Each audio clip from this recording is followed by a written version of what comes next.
मध्य प्रदेश के पन्ना में धड़ल्ले से हीरे का अवैध खनन जारी है। शहर के आसपास कई गांव हैं जहां खेतों में फसलों की जगह हीरे की खदानें चल रही हैं।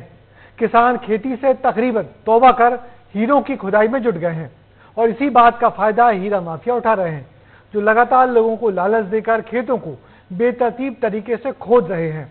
देखिए चमकदार हीरों की नगरी का ये अंधियारा पहलू।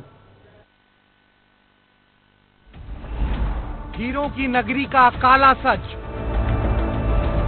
अवैध खदानें चल रही बेहिचक।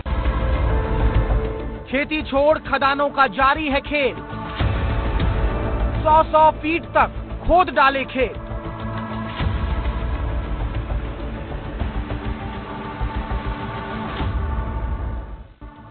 हीरों की नगर पन्ना की धरा बेहद उपजाऊ है। ये रातों रात रंग को राजा बनाने की ताकत रखती है। जमीन के गर्भ में बेशुमार हीरे हैं, जिनकी तलाश के लिए लोगों ने खेती से भी अब तौबा कर दिया है। लेकिन इसका फायदा हीरा माफिया उठा रहे हैं। किसानों को लालच दिया जाता है और फिर उनकी जमीनों पर खेती के बजाय हीरे की खेती यानी कि खदानें शुरू कर देते हैं, जहां नियमों को ताक पर रखकर खेतों की खुदाई की जा रही है। दरअसल पन्ना में किसान अपने खेतों को ठेके पर दे रहे हैं। हीरा मिलने पर 30 से 35% कमीशन मिलता है। कमीशन के अलावा पार्टनरशिप भी करते हैं। हीरा कार्यालय से 255 हीरा खदानों को पट्टा मिला है, लेकिन इसके अलावा इलाके में अवैध रूप से सैकड़ों खदानें चल रही हैं। खनन के लिए सिर्फ 20 फीट खुदाई की ही अनुमति है, लेकिन पन्ना में माफियाओं ने 100 फीट तक खुदाई कर दी है। यानी पन्ना में अवैध रूप से कई खदानें चल रही हैं।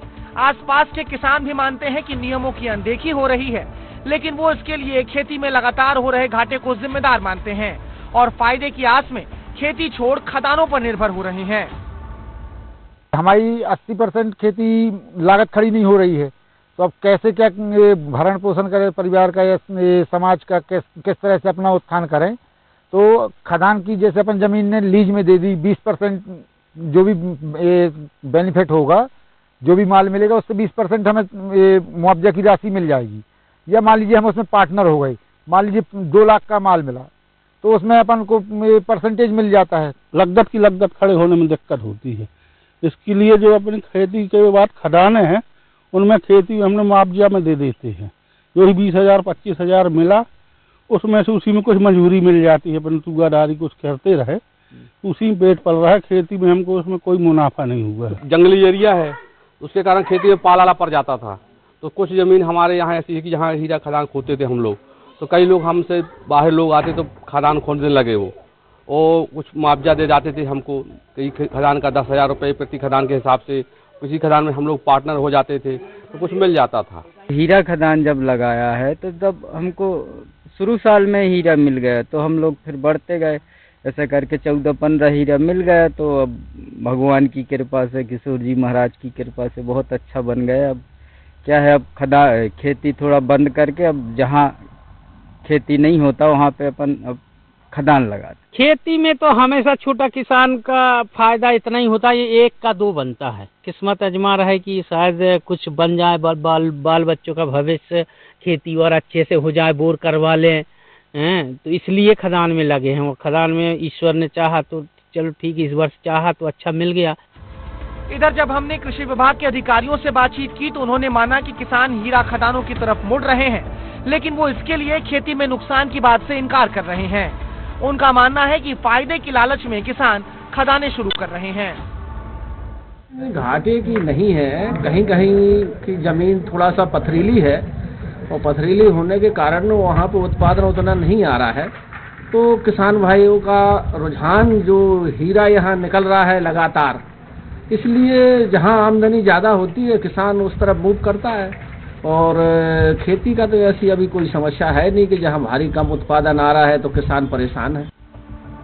ना तो कृषि विभाग किसानों को जागरूक कर पा रहा है और ना ही हीरा कार्यालय और खनिज विभाग के अधिकारी भी कोई कदम नहीं उठा रहे हैं, जिसका नतीजा है कि किसानों को लालच देकर अब हीरा माफिया उनकी जमीनों को खोखला कर रहे हैं। 20 फीट के नियम को दरकिनार कर 100 फीट तक खुदाई की जा रही है। ऐसे में सवाल यही है कि आखिर हीरा माफियाओं के हौसले कब तक बुलंद रहेंगे या फिर हीरा खदानों का कारोबार अधिकारियों की मिलीभगत से ही चल रहा है। पन्ना से विस्तार न्यूज के लिए सौरभ साहू की रिपोर्ट। हीरे मिल रहे हैं, ये सच है, लेकिन अब किसान खेती छोड़ रहे हैं और कृषि विभाग मूक दर्शक बनकर देख रहा है। वहीं हीरा कार्यालय, खनिज विभाग खेतों में चल रहे अवैध खनन को रोकने में जरा भी दिलचस्पी नहीं दिखा रहे। अगर ये सब यूं ही चलता रहा तो जमीन खोखली हो जाएगी, जहां ना फिर हीरा मिलेंगे और ना ही ये जमीन खेती के लायक बचेगी। मध्य प्रदेश सरकार ने हर जिले में